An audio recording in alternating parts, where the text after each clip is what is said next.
Hello everyone, welcome back. It's been a while.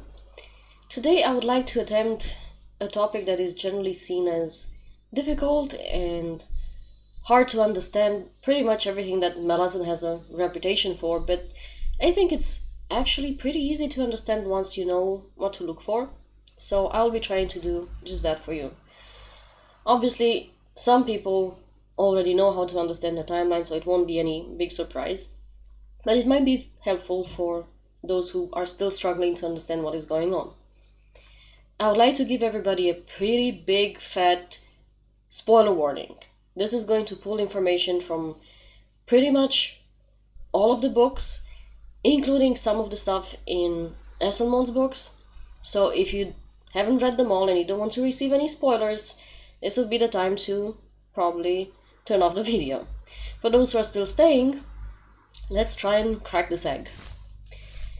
I'm not going to bother with the deep history because, for one, it's unreliable, and two, we don't have enough information to speculate. I mean, we could speculate, but what's the point? And I will also not focus on the last two books, on Dust of Dreams and The Cripple God, because at this point, the information is pretty much linear. So there's no need for any explanation regarding the timeline. I will be focusing on everything in between, and I will not include each and every event. This would be very difficult. Just what is necessary in order to have a general understanding of what is going on and when. Now, there are two factors to keep in mind. One, that the information doesn't happen on just one single continent, but rather 4 different continents. Well, more than 4, but the main events happen on these main 4 continents. At the same time, the key for understanding the timeline is that even though the books are linear, as in published one after the other, the events we are seeing go backwards. And I think the key for understanding the timeline is actually the cylinder and what happened to it. It's the story of the ship, pretty much. Now we know that the cylinder was captured at some point by we don't know who at the end of the reign of Kelanvet, somewhere in the last few years. We don't know how many, but during the last years of the reign of Kelanvet, Silanda was taken. We eventually find out that it was taken by the Taisterur.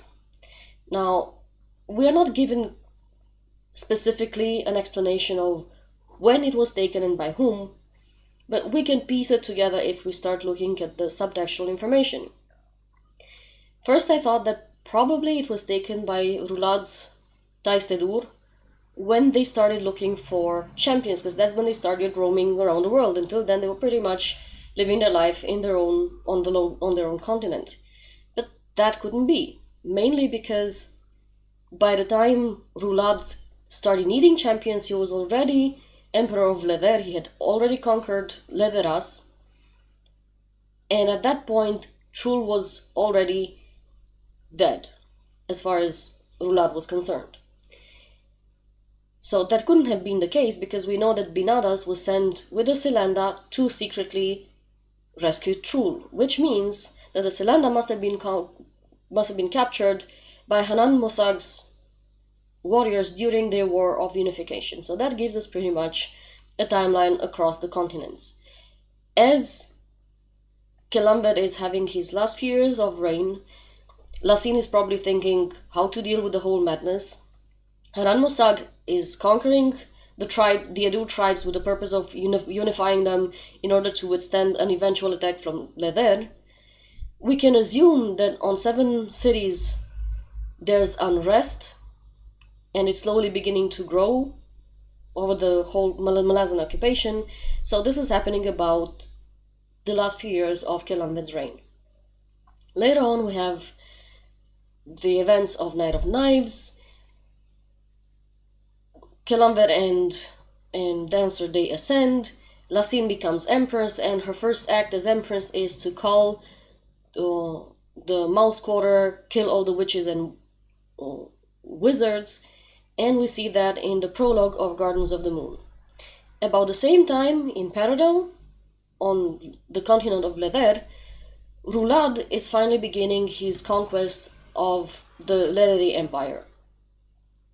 About the same time, with these two events, on Janabakis, Karsa leaves his home and he ends up being taken a slave. Next step, Lassine's reign is beginning to fail. The nobility begins to buy positions as officers in the army.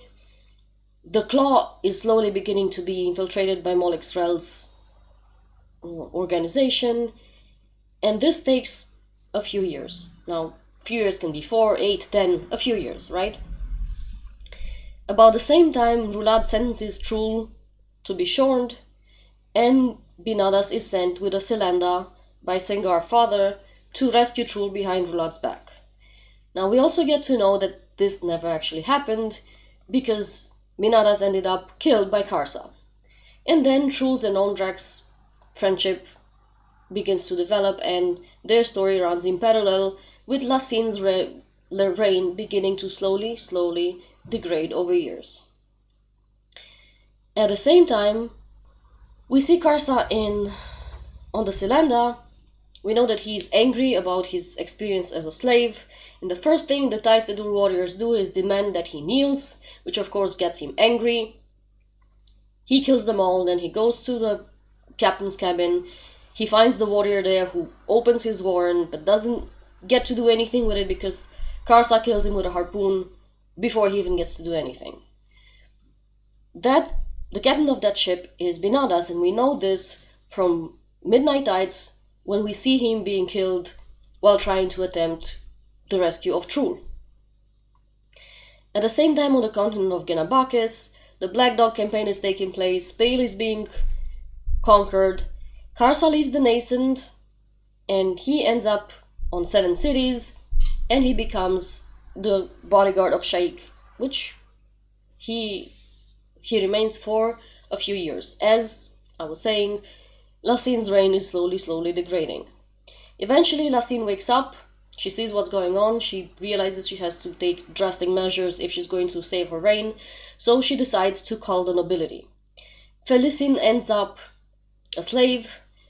During the rebellion, Stormy and Gessler and Culp, they end up taking the Selanda, and they find these warriors killed, brutally killed, a warren open and never closed, because, like I said before, Binadas attempted to defend himself, but Karsa killed him before he could do anything. He couldn't even close back his own warren.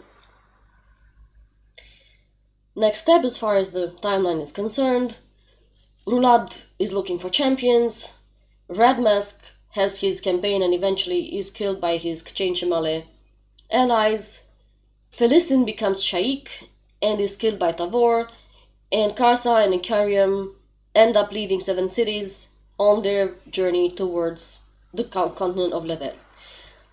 Now, what is important to understand is that in House of Chains, we see Karsa's journey as it begins. He ends up in the Nascent, then we see him in Shaikh's camp.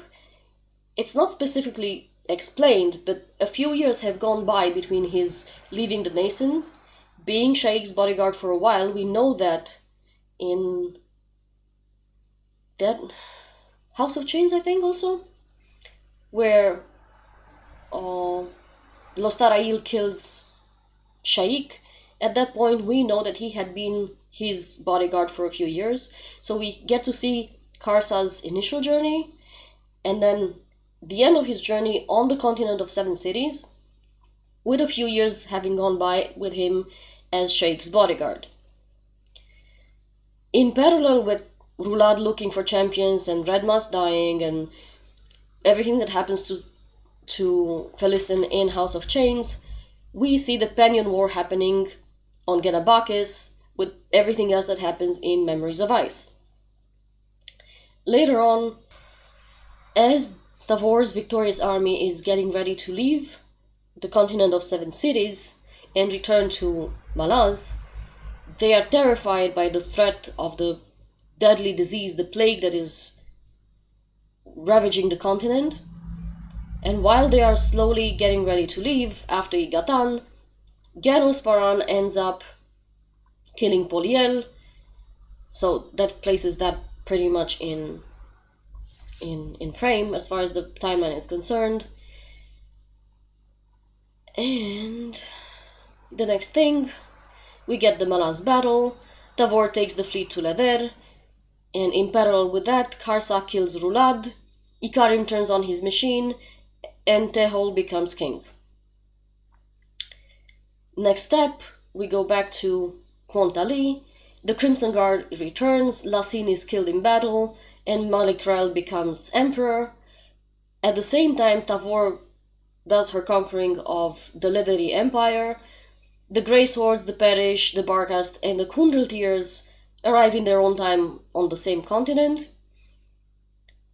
And next, probably the last step in the timeline, we see Antovis taking her sheikh on Gallon Road, and this probably happens little before Anomander dies, given her terrible difficulty in opening the warren. Sure, she's not diced, she's only a minor fraction diced, but once Mother Dark has returned, and she returns in Aranafa's body, you would think that even for somebody like Antovis, it would have been easier to open the warren. So basically, Antovis taking her sheikh through on Gallon Road, and Tavor getting ready to take her army towards Collins happens in parallel with Enomena dying in Tol the Hounds.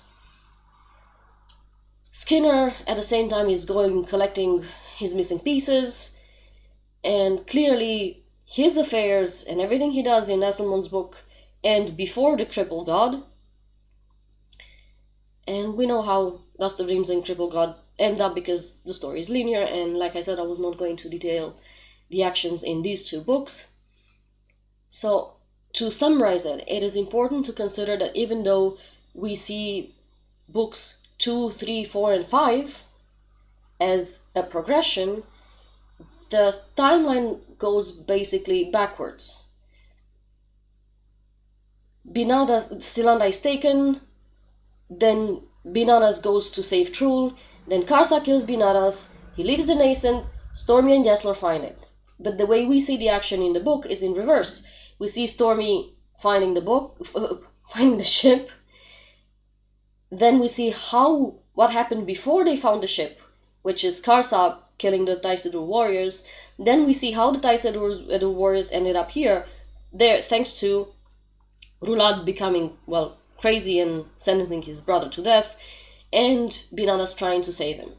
So the books go ahead, but the action is actually in reverse, and this is probably what gives so much confusion and so much difficulty in understanding to most people, because probably people expect it to be somewhat linear, and in a sense it is linear, but it's linear backwards. And the information is there pretty much if you look, but it's subtextual. It's probably one of the difficulties in reading Malazan, but also one of the joys, if you ask me. Getting to piece the puzzle together, it's actually quite pleasant. That being said, thank you for spending your time with me, and I'll see you next time. I have another interesting topic, and let's see how that turns out. Thank you, and see you next time.